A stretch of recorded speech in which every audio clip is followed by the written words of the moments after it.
the OldPreMeds podcast, session number 65.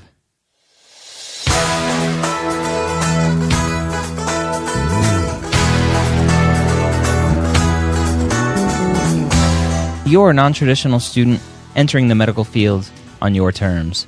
You may have had some hiccups along the way, but now you're ready to change course and go back and serve others as a physician. This podcast is here to help answer your questions and help educate you on your non-traditional journey to becoming a physician. Welcome to the OldPreMeds podcast. My name is Dr. Ryan Gray, and I am your host here on the OldPreMeds podcast, as well as several other podcasts, which you can find at mededmedia.com. That's MEDED media.com. This week, I have a great question taken directly from the oldpremeds.org forums, which you can find at, you guessed it, oldpremeds.org. OldPreMeds is a site for non-traditional pre-medical and medical students. It is one of the most collaborative communities online for pre-meds and medical students. So if you don't have an account over there, I highly suggest you get one. It's free. It's easy. Again, oldpremeds.org. Sign up for an account and go join in the collaborative environment that is brewing over there. This week's question is from a working mom, and she says, first off, I'm so happy to have found this site. I found my way here thanks to the Pre-Med Years podcast.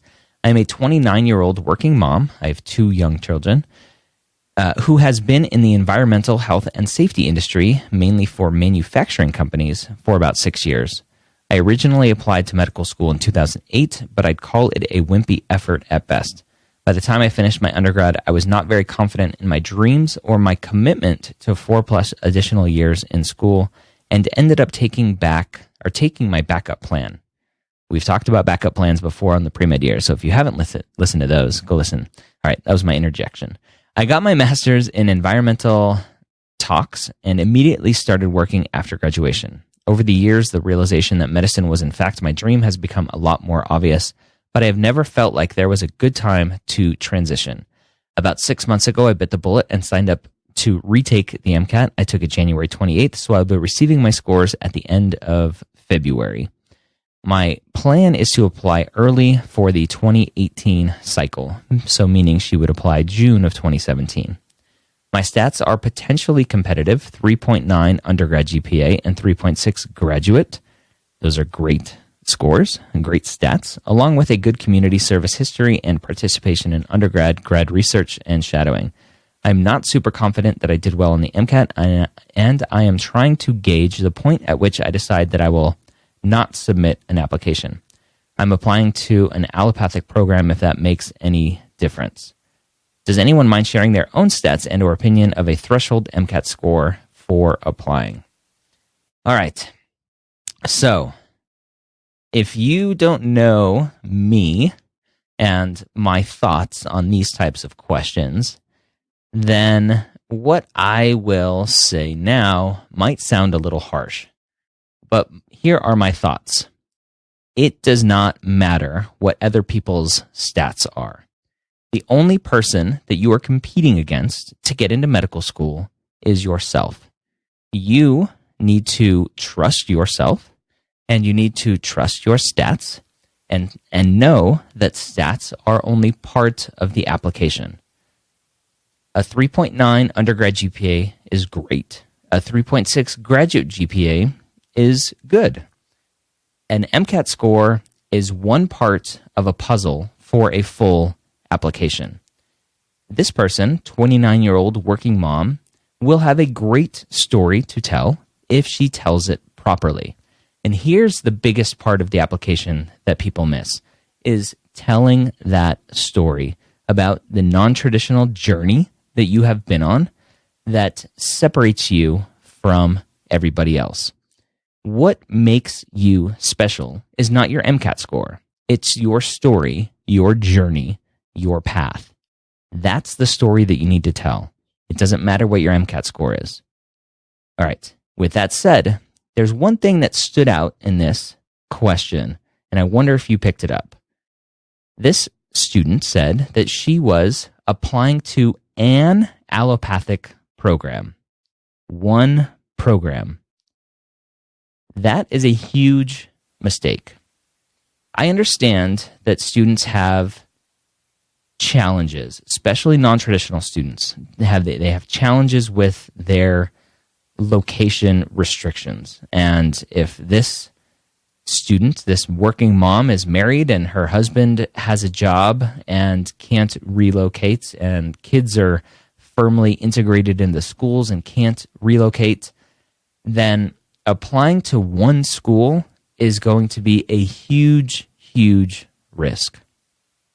And I would have serious conversations with the husband and with the kids and let them know that mommy may have to move for a little while alone, or mommy and everybody else is going to have to move and start fresh somewhere else to fulfill the dream of going to medical school and becoming a physician.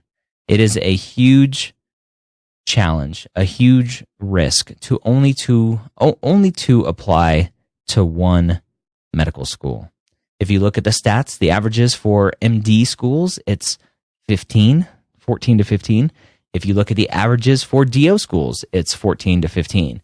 If you assume that most students are applying to both MD and DO, then the assumption is that most students are applying to 30 schools.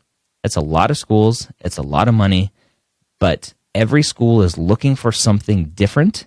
Every school is looking for a part of the community that they're trying to build. And this person that's asking this question, this 29-year-old working mom, may fit in great at one school, regardless of her stats, because of her background as a working mom and everything else that she's encountered in life. And that school will want her, but it might be a school that's 2 states away. So you have to take that into account when you're applying to medical school. As a non-traditional applicant, it's hard to think about applying broadly when you have a husband or a wife or other significant others and kids and thinking about moving them. And so there are lots of things to think about when it comes to that. But back to the original question about stats, other people's stats do not matter. Absolutely do not matter. Your 3.9 and 3.6 are not my 3.9 and 3.6 and 510 on the MCAT. If you got a 510 on the MCAT, if we had the same exact stats, it does not matter. Your story is different than mine. Stop trying to compare yourself, and this is not just for the poster, this is for everybody listening. Stop trying to compare your stats to other students. They don't compute. There is no correlation between your stats and somebody else's stats. Just stop it. All right. I'm off my soapbox.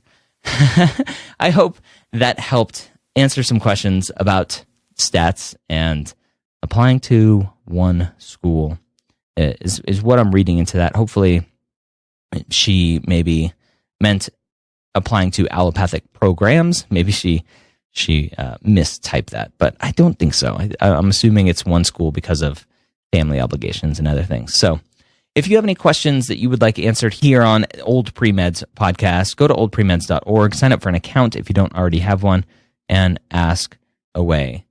I want to take a second and thank Next Step Test Prep for supporting the medical school headquarters on this great journey of podcasting and everything else that we're doing to support you, the pre-meds. Go check them out at nextsteptestprep.com. Use the code MSHQ for medical school headquarters. That's all capital letters, MSHQ, to save some money on their full-length practice exams, their MCAT course, which is new and awesome, or their one-on-one tutoring, which is what they are known for. Go check out everything that they have to offer at nextsteptestprep.com. Have a great week. Stay encouraged, stay motivated, and above all else, stop comparing yourself to others. We'll see you next week here at the Old Pre-Meds podcast.